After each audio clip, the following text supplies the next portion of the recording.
અરે સનદ કુમારો, એનાથી વિશેષ કહું ને તો હું ફરતો ફરતો ફરતો યમુનાજીના કિનારે ગયો. અહીંયા મેં એક આશ્ચર્ય જોયું. એક યુવાન સ્ત્રી છે, એના ખોડામાં બે વૃદ્ધ બાળકો એ શયન કરી રહ્યા છે, એટલે કે સૂતા છે, મૂર્છિત અવસ્થામાં છે.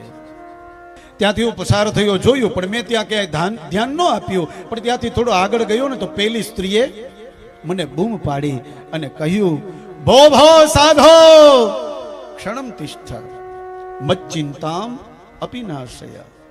હે સાધો, ઉભા રહો, મારી ચિંતાને તમે દૂર કરો. સાધુનો સ્વભાવ કેવો હોવો જોઈએ? બોલે કોઈ દુખી વ્યક્તિ હોય ને, એનું દુઃખ દૂર કરવું ને એ સાધુનો સ્વભાવ હોવો જોઈએ. એ દુખી પાસેથી વધારે બીજું મેળવી લેવો એવો સ્વભાવ ન હોવો જોઈએ.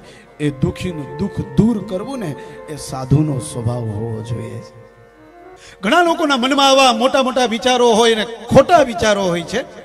આ બહુ સત્ય વાત અત્યારે હું કહું છું કે ઘણા લોકોના મનમાં એવા વિચાર હોય કે આ સંતો મહંતોને આ મહેલની શું જરૂર હોય, ગાડીની શું જરૂર હોય, એને કઈ જરૂર ન હોય. આવું ઘણા લોકો વિચારતા હોય છે, પણ એની વિચાર શક્તિ છે ને તદ્દન ખોટી છે. ક્યારેક એ સંતો મહંતો પાસે જજો, એને ખાલી મહેલ બનાવીને રાખ્યો છે, બાકી એમાં રહેતાય નથી. એવા ઘણા તમને સંતો મહંતો બતાવું, અને એવાય સંતો તમને બતાવું કે કોઈ એના ભક્તએ હજારોની જમીન આપી છે દાનમાં, અને એ હજારોની જમીન કરોડો રૂપિયા એના થઈ ગયા ને ત્યારે એ જ મહાત્માએ એ જ એના ભક્તને કરોડોની જમીન પાછી આપી દીધી. જ્યારે દાન આપ્યું ત્યારે હજારોની હતી, અને પાછું પરત આપ્યું ત્યારે કરોડોની થઈ ગઈ. આવો જીવ એ એક સાધુનો જ હોઈ શકે. સાહેબ, આને સાધુ કહેવાય, એને સંત કહેવાય. કે સાધુ છે ને એ દરેક વ્યક્તિનું દુઃખ દૂર કરે.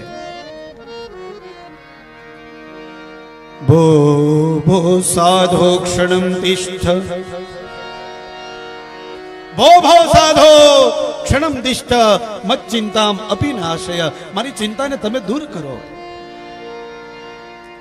નારદજી ગયા એ સ્ત્રીની બાજુમાં. પેલી સ્ત્રી કહે છે, બહુધા તવ ભાગ્યેન દુઃખ શાંતિરે ભવિષ્યતિ યદા ભાગ્યમ ભવેદ ભૂરી ભવતો દર્શનમ તદા.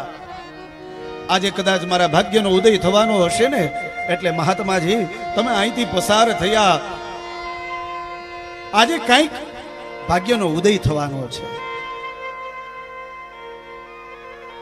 નારદજી કહે છે, દેવી આપનું નામ શું છે? આપને શેની ચિંતા છે?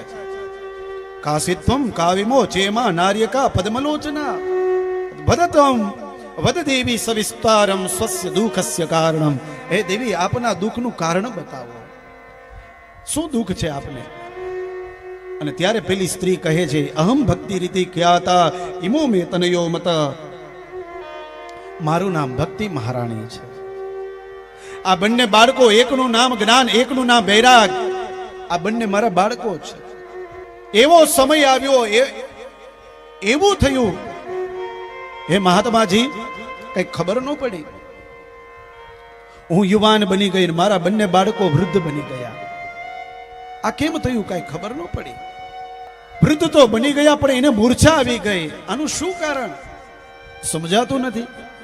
દ્રવિડ દેશમાં મારું ઉદ્ગમ સ્થાન છે, ઉત્પન્ન સ્થાન છે.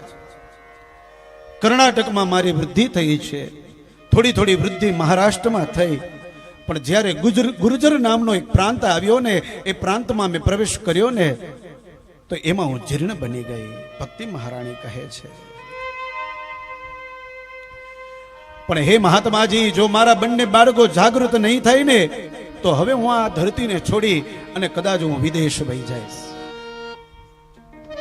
મારા બંને બાળકો જાગૃત થાય એવી તમે કૃપા કરો. પણ આ બંને બાળકો મૂર્છિત થયા, એનું કારણ શું હશે? અને ત્યારે નારદજીએ કહ્યું કે હે દેવી, તમે ચિંતા ન કરો. આ બધો પ્રભાવ, આ બધો પ્રકોપ એ કલિયુગનો છે. શૃણુષ્વા વહિતા બાલે યુગો યમ દારુણઃ કલી તેન લુપ્ત સદાચારો યોગ માર્યસ્તપાંસી ચ. આ બધું કલિયુગનો પ્રભાવ છે, એને લીધે બન્યું છે. કલિયુગનો પ્રભાવ તો કે હા,